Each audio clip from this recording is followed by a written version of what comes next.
Sa ngalan ng Ama, ng Anak, at ng Espiritu Santo. Amen. Ang pagpapala ng ating Panginoong Hesukristo, ang pag-ibig ng Diyos Ama, at ang pakikipagkaisa ng Espiritu Santo, naway sumainyong lahat. At sumayin niyo rin. Panibagong buwan, unang araw sa buwan ng Agosto. At sa ating pagdiriwang ngayon ng banal na Eucharistia, ating ginugunita ang nagpundar ng mga Redemptorist Fathers na namamahala sa atin ng debosyon sa mahal na ina ng laging saklolo. Sa ating lugar, kilala ang Baklaran, dito sa Lipa, yung Redemptorist Church nila. Ang paglapit natin kay Maria ay dapat humantong sa lalo nating pagdikit at pagiging malapit sa kanyang anak at ating Panginoong si Jesus. Kaya sa simula nitong ating pagdiriwang, hilingin natin ang panalangin. Kilalanin natin si San Alfonso Maria ng Ligori upang sa kanyang tulong panalangin, lumago din tayo sa ating pananampalataya. At upang maging marapat tayo makiisa sa pagdiriwang na ito, pagsisihan natin ang ating mga kasalanan.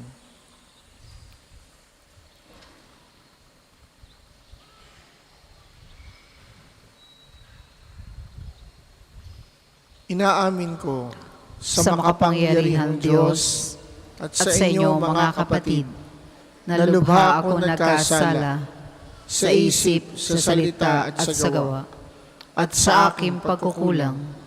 Kaya isinasamo ko sa mahal na Birheng Maria, sa lahat ng mga anghel at mga banal, at sa inyo mga kapatid, na ako'y ipanalangin sa Panginoong ating Diyos. Kaawaan tayo ng makapangyarihang Diyos, patawarin tayo sa ating mga kasalanan, at patnubayan tayo sa buhay na walang hanggan. Amen. Panginoon,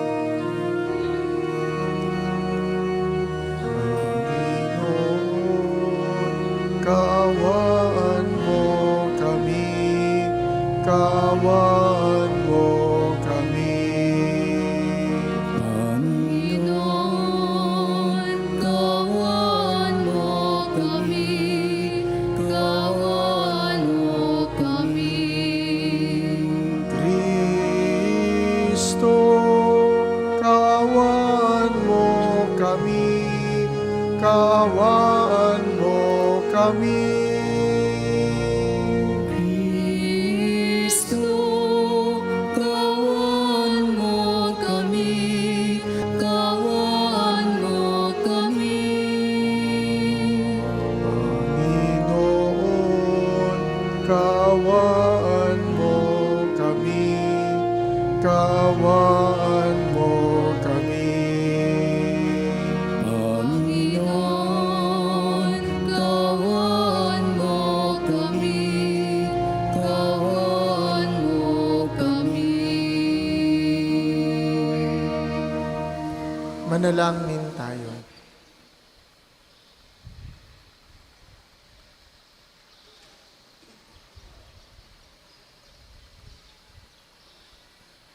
Ama naming makapangyarihan, lagi mong dinudulutan ang mga bagong uliran sa kagitingan ang iyong sambayanan. Ipagkaloob mo sa diwa ng Obispong Alfonso Maria na nagmalasakit sa kapwa. Matapat naming masunod ang kanyang mga yapak upang makamta namin sa langit ang tinamo niyang gantimpala sa pamamagitan ni Hesukristo kasama ng Espiritu Santo magpasawalang hanggan. Amen.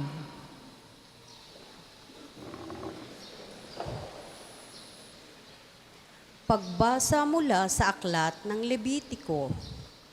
Sinabi ng Panginoon kay Moises, "Ipahayag mo sa mga Israelita ang mga pistang itinakda ko. Ipagdiriwang nila ng mga banal na pagtitipong ito at magkakaroon sila ng banal na pagpupulong. Ito ang mga pistang itinakda ko. Ang pista ng Paskwa na gaganapin sa gabi na 14 na araw ng unang buwan. Kinabukasan ay pista ng tinapay na walang lebadura. 7 araw kayong kakain ng tinapay na walang lebadura. Sa unang araw, magkakaroon kayo ng banal na pagtitipon. Huwag kayong magtatrabaho. 7 araw kayong maghahain sa Panginoon ng handog na susunugin. Sa 7 araw, muli kayong magtitipon. Huwag kayong magtatrabaho.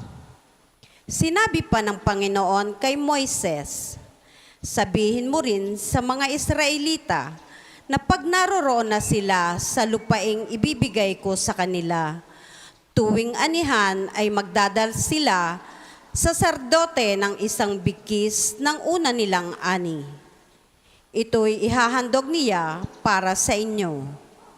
Kinabukasan ng araw ng pamamahinga.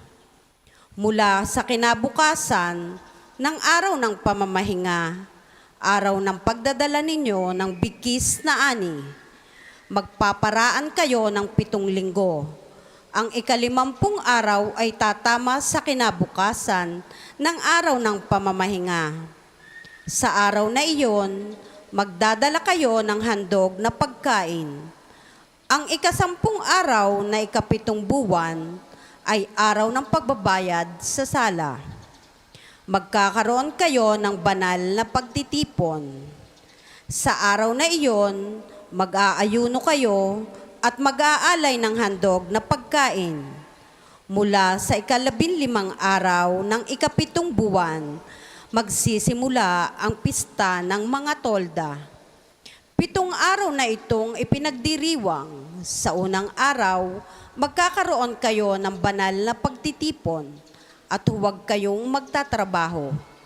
7 araw kayong maghahandog sa Panginoon ng handog na pagkain. Sa 8 araw, magtitipon kayo upang sumamba at mag-aalay kayo ng handog na pagkain. Araw iyon ng pagsamba, kaya huwag kayong magtatrabaho.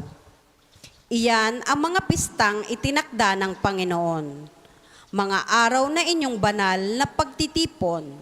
Sa mga araw na iyon, magdadala kayo ng handog na susunugin, handog na pagkain at handog na inumin ayon sa takda ng bawat araw. Ang salita ng Diyos. Salamat sa Diyos. Salmon tugunan. Masigla nating awitan ang Diyos nating kaligtasan. Masigla nating awitan ang Diyos nating kaligtasan. Umawit sa saliw nitong pandireta, kasabay ng tugtog ng lira at alpa. Hipan ang tambuli tuwing nagdiriwang, kung buwan ay bagot nasa kabilugan. Masigla nating awitan ang Diyos nating kaligtasan. Sa bansang Israel, ito yaong utos, batas na ginawa nitong Diyos ni Jacob. Sa mga hinirang, ang utos di ito, nang sila'y ilabas sa bansang Ehipto. Masigla nating awitan ang Diyos nating kaligtasan. Ang Diyos ay huwag mong paglingkuran. Diyos ng ibang bansa ay di dapat luhuran. Ako'y Panginoon, ako ang Diyos mo. Ako ang tumubos sa iyo sa Ehipto. Masigla nating awitan ang Diyos nating kaligtasan. Magsitayo po ang lahat.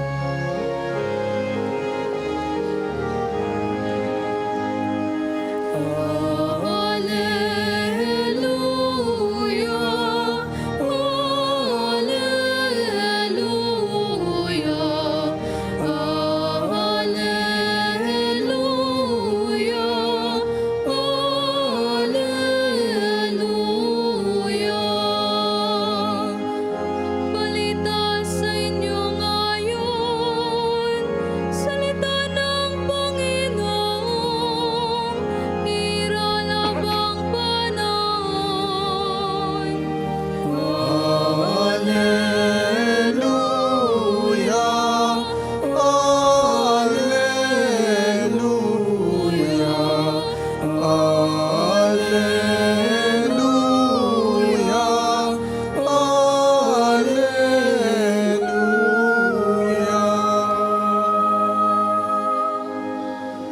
Sumainyo ang Panginoon. At sumainyo rin. Ang mabuting balita ng Panginoon ayon kay San Mateo. Papuri sa iyo, Panginoon. Umuwi si Jesus sa kanyang bayan at nagturo sa kanilang sinagoga. Nagtaka ang mga nakarinig sa kanya. Sabi nila, "Saan kumuha ng karunungan ang taong ito? Paano siya nakagagawa ng mga kababalaghan? Hindi ba ito ang anak ng karpintero? Hindi ba si Maria ang kanyang ina? At sina Santiago, Jose, Simon at Judas, ang kanyang mga kapatid na babae, na lalaki? At dito nakatira ang kanyang mga kapatid na babae, hindi ba? Saan niya natutunan ang lahat ng ito? At ayaw nilang kilanlin siya. Kaya't sinabi ni Jesus sa kanila, ang propeta ay iginagalang kahit saan, liban sa sariling bayan at sa kanyang sariling sambahayan. At dahil sa di nila pagsampalataya, hindi siya gumawa roon ng maraming kababalaghan.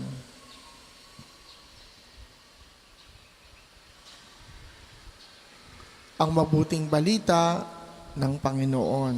Pinupuri ka namin, Panginoong Heso Kristo.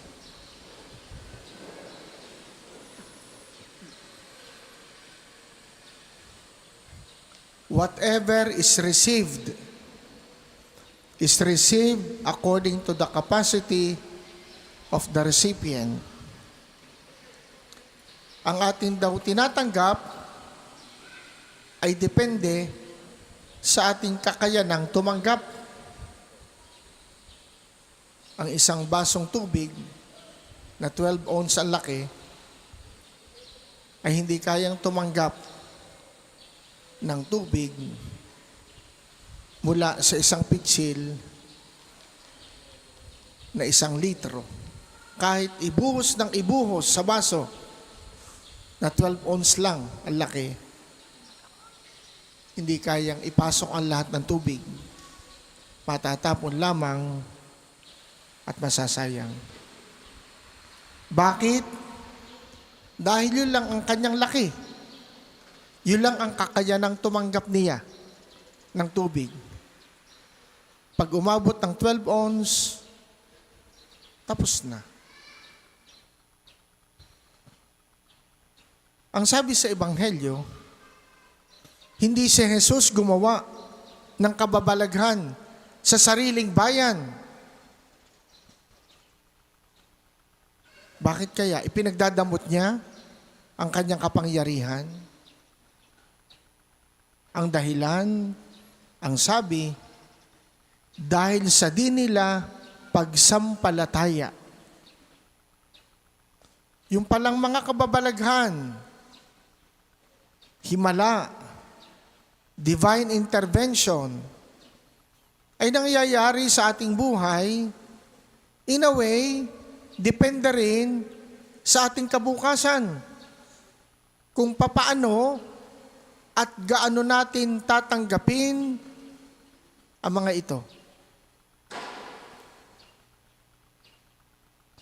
At sa pagtanggap sa mga pagkilos ng Diyos sa ating buhay, ano ba ang nais niyang gawin?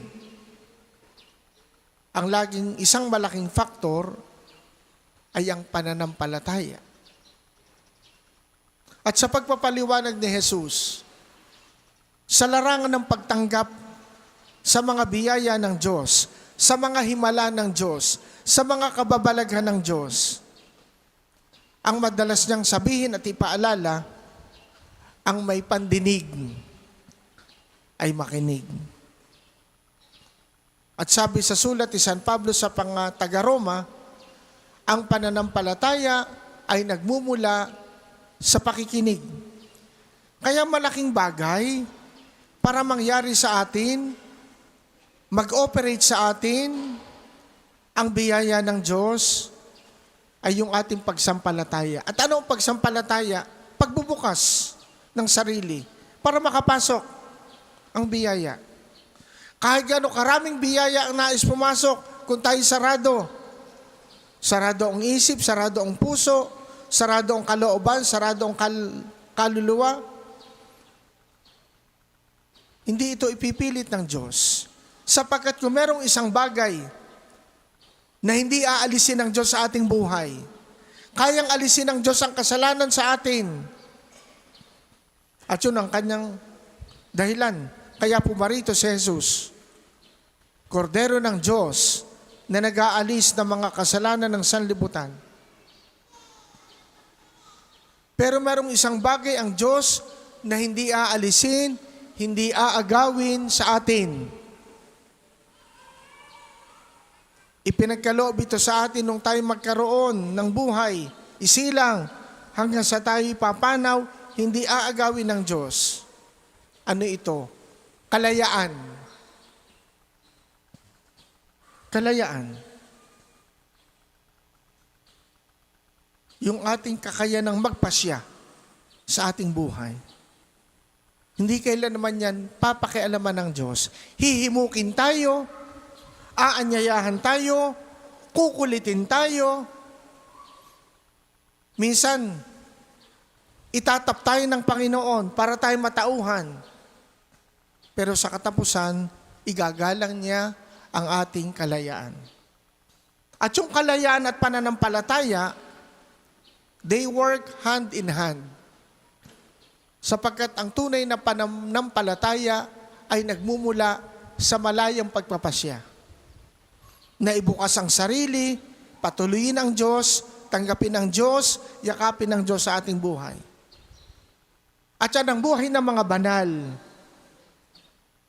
Kadalasan kapag sinasabing banal, katulad ni San Alfonso Maria de Ligorio o Ligori, ang una natin naisip, banal, hindi nagkasala. Walang banal na hindi nagkasala. Maliban kay Maria. Lahat ng tao makasalanan. Pero bakit sila naging banal? Not because they have not committed sin, but because they allow the grace of God to operate in themselves. Hinayaan nila na yung biyaya, yung kalooban ng Diyos, ang magpatakbo ng kanilang buhay. Sa mga tuwid, ang mga banal ay bukas. Sila'y naging banal sapagkat sila'y nanampalataya. Ginamit ang kalayaan para tanggapin ng Diyos ang kanyang aral, ang kanyang buhay, ang kanyang mga biyaya, ang kanyang kalooban. At yung biyayang iyon, yung presensya ng Diyos, ang hinayaan nila na magpatakbo ng kanilang buhay. Hindi katakataka sa katapusan, sila'y naging banal. May 4 na bagay na naging focus ang buhay ni San Alfonso. Babanggitin ko sa isang mabilisang paraan. Crib, cross, Blessed Sacrament, and our Mother Mary. Sabsaban, krus, Santissimo Sacramento, at ang ating inang si Maria. Lahat tayo nakaka-relate dyan. Crib. Very significant kapag Pasko. Simbolo ng pagkakatawang tao ng bugtong na anak ng Diyos. Krus. Kapag mahal na araw, ating niyayakap, hinahalikan, binevenerate. Santissimo Sacramento. Marami sa inyo may personal time to visit Jesus in the Blessed Sacrament. At ang lahat ng iyan naganap at patuloy nating dinadanas sa pakikipagtulungan ni Maria. Paano nagkataw ang tao si Jesus? Ginamit ng Diyos si Maria para maging unang tabernakulo, para maging unang sabsaban ng bugtong na anak ng Diyos, ang kanyang sinapupunan. Doon sa krus, naroon si Maria sa paanan nito. Kailanman hindi humiwalay si Maria sa kanyang anak. At ano ang Santissimo Sacramento? The extension of the Mass, the extension of the Eucharist.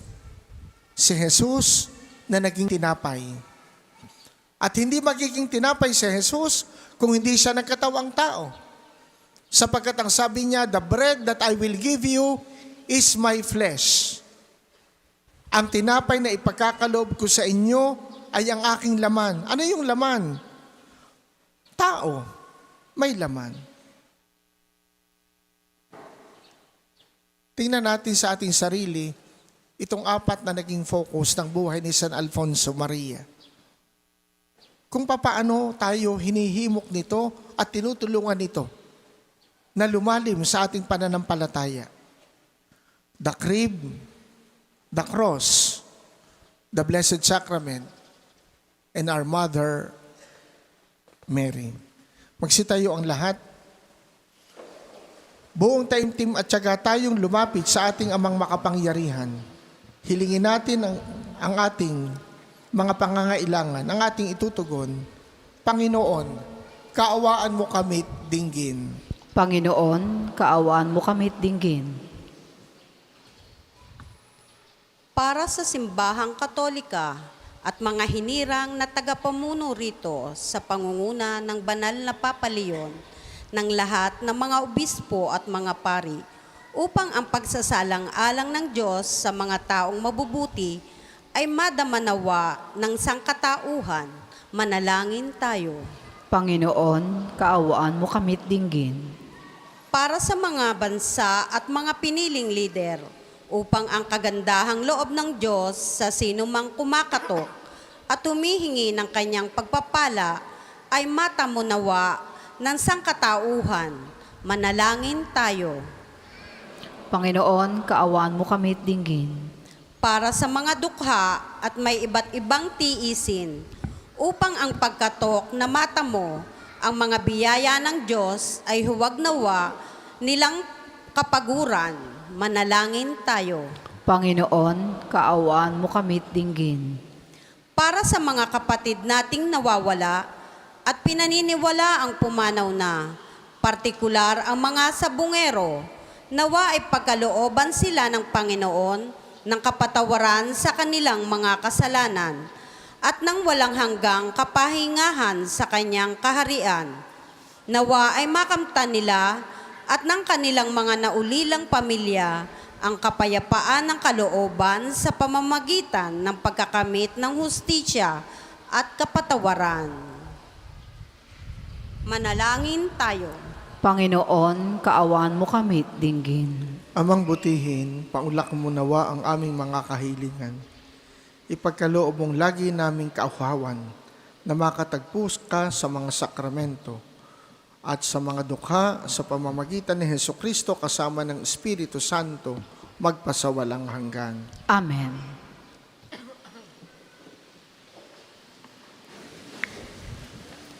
Para sa maghahandog na sobre, pakihulog na lamang po sa buslo.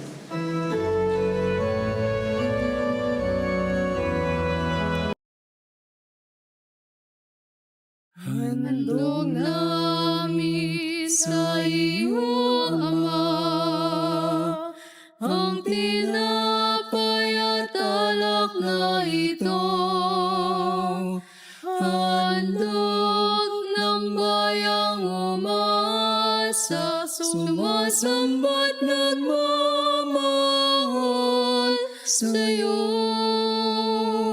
Handog namin sa iyo, Ama, ang tinapay at alak na ito.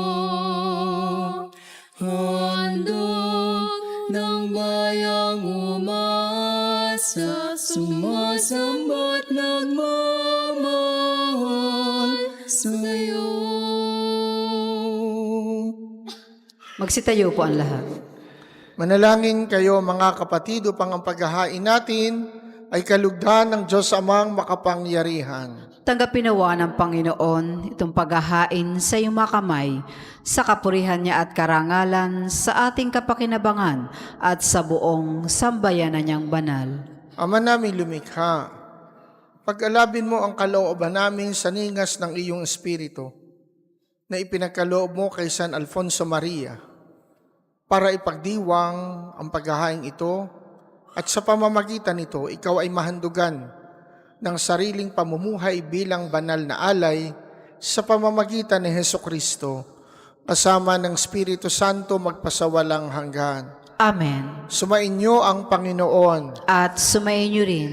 Itaas sa Diyos ang inyong puso at diwa. Tinaas na namin sa Panginoon. Pasalamatan natin ang Panginoong ating Diyos. Marapat na siya ay pasalamatan. Ama naming makapangyarihan, tunay ngang marapat na ikaw ay aming pasalamatan sa pamamagitan ni Hesukristo na aming Panginoon. Ngayong si San Alfonso Maria ay pinararangalan sa pamumuhay niyang totoong uliran at pagiging maasahan sa panunungkulan. Kaya't si Hesukristo na maasahan sa katapatan ay inihahayag sa pangasiwa sa sambayanan. Ang malasakit ng mga ulirang tagapangasiwa noon ay nagpapatuloy magpahanggang ngayon sa mga panalangin kanilang iniuukol kaisa ng iyong sambayanang dito'y nagtitipon. Kaya kaisa ng mga anghel na nagsisiawit ng papuri sa iyo, nang walang humpay sa kalangitan, kami nagbubunyi sa iyong kadakilaan.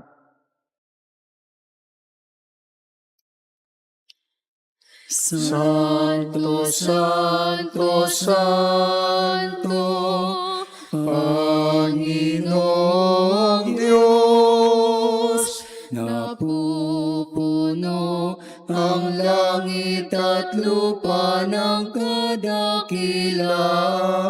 mo. Hosana, Hosana, Hosana sa kaitaasan. Hosana, Hosana, Hosana sa kaitaasan. Pinagpala ang naparirito sa ngalan ng Panginoon. Hosana, Hosana, Hosana sa kaitaasan. Hosana, Hosana, Hosana sa kaitaasan.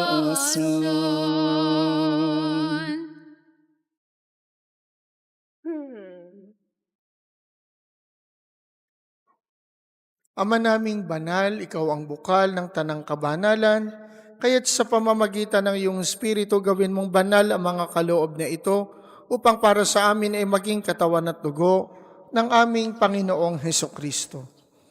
Bago niya pinagtiisang kusang loob na maging handog, kinuha niya ang tinapay, pinasalamatan kaniya. Pinaghati-hati niya yon, ibinigay sa kanyang mga alagad at sinabi, "Tanggapin ninyong lahat ito at kanin. Ito ang aking katawan na ihahandog para sa inyo."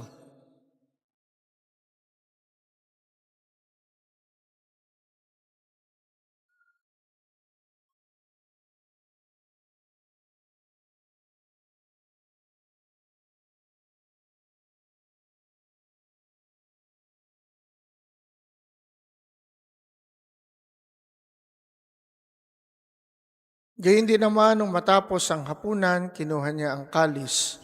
Muli kanyang pinasalamatan, ibinigay niya ang kalis sa kanyang mga alagad at sinabi, "Tanggapin ninyong lahat ito at inumin.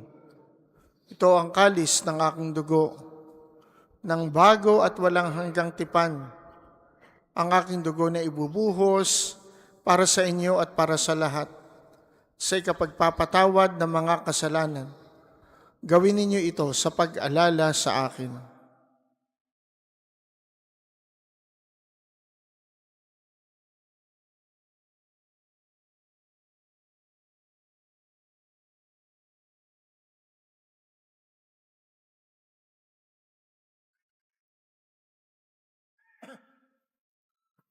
Ipagbunyi natin ang misteryo ng pananampalataya.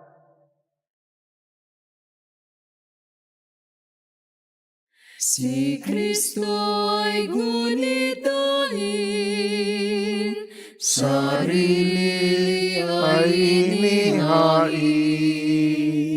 bilang pagkain dinungin, pinagsasaluhan natin, hanggang sa siya'y dumating, hanggang sa siya'y dumating. Ama, ginagawa namin ngayon ng pag-alala sa pagkamatay at muling pagkabuhay ng iyong anak.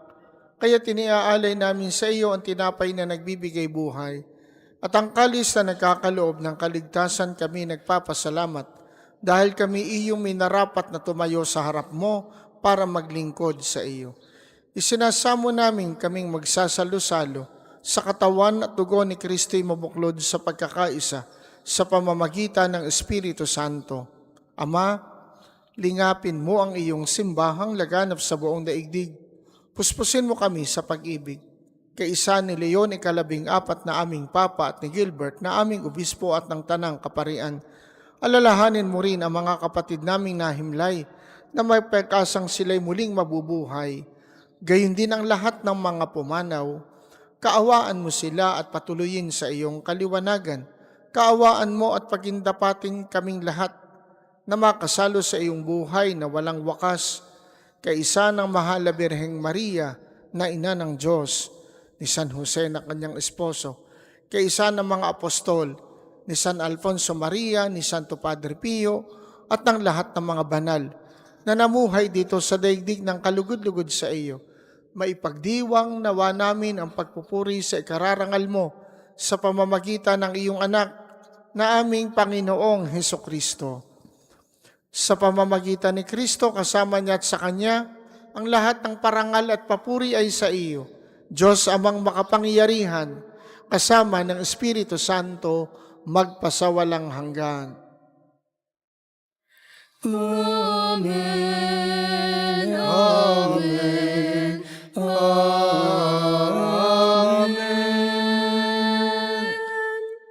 Sa tagubili ng mga nakagagaling na utos sa turo ni Jesus, na Panginoon natin at Diyos, ipahayag natin ng lakas loob.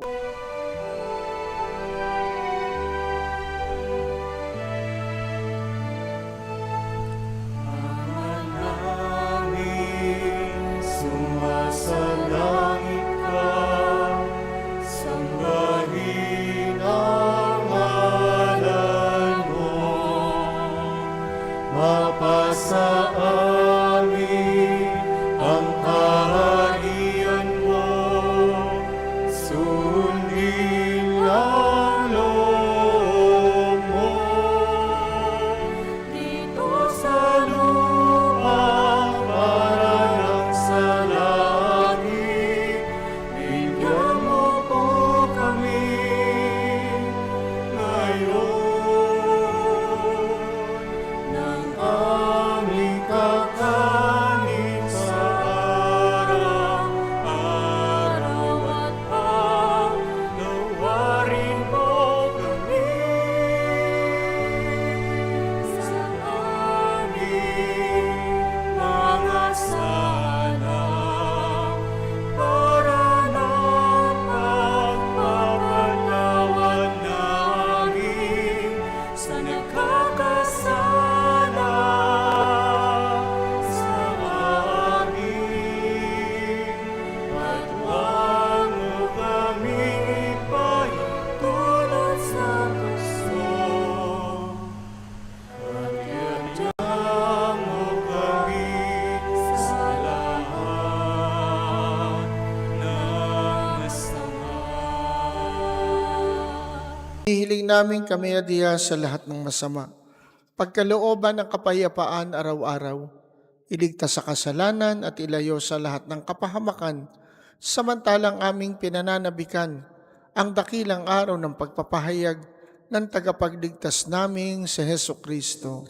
Sapagkat iyong kaharian At ang kapangyarihan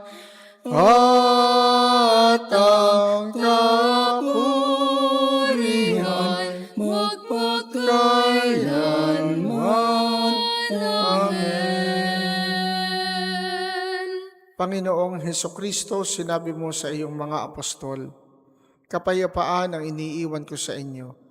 Ang aking kapayapaan ang ibinibigay ko sa inyo.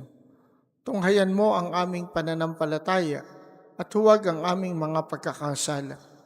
Pagkalooban mo kami ng kapayapaan at pagkakaisa ayon sa iyong kalooban, kasama ng Espiritu Santo magpasawalang hanggan. Amen. Ang kapayapaan ng Panginoon naway laging sumainyo. At sumayin niyo rin. Magbigayan kayo ng kapayapaan sa isa't isa.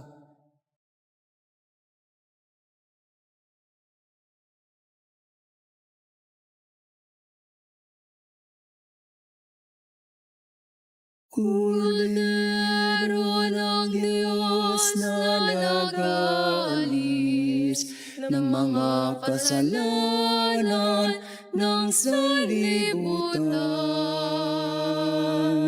Maawa ka sa amin.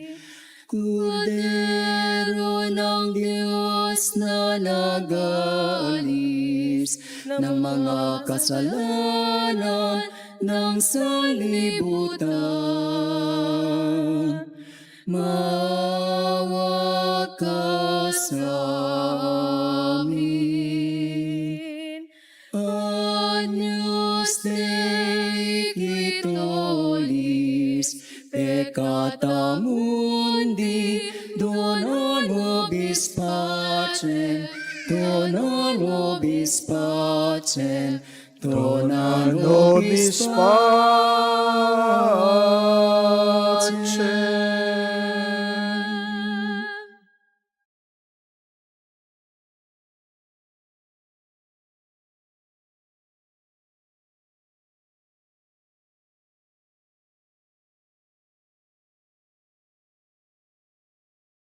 Ito si Jesus ang kordero ng Diyos na nag-aalis ng mga kasalanan ng sanlibutan. Mapapalad tayong inaanyayahan sa kanyang banal na piging. Panginoon, hindi ako karapat-dapat na magpatuloy sa iyo, ngunit sa isang salita mo lamang ay gagaling na ako.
Manalangin tayo. Ama naming mapagmahal, Binigyan mo ng pagkakataon si San Alfonso Maria para matapat na gumanap at maglahad ng paghahain ng pakikinabang. Lagi nawa naming tanggapin ito at sa pagtanggap namin ay tumanaw kami ng utang na loob sa iyo sa pamamagitan ng Hesukristo kasama ng Espiritu Santo magpasawalang hanggan. Amen.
Sumain niyo ang Panginoon At sumayin niyo rin at pagpalain kayo ng makapangyarihang Diyos, Ama, Anak at Espiritu Santo.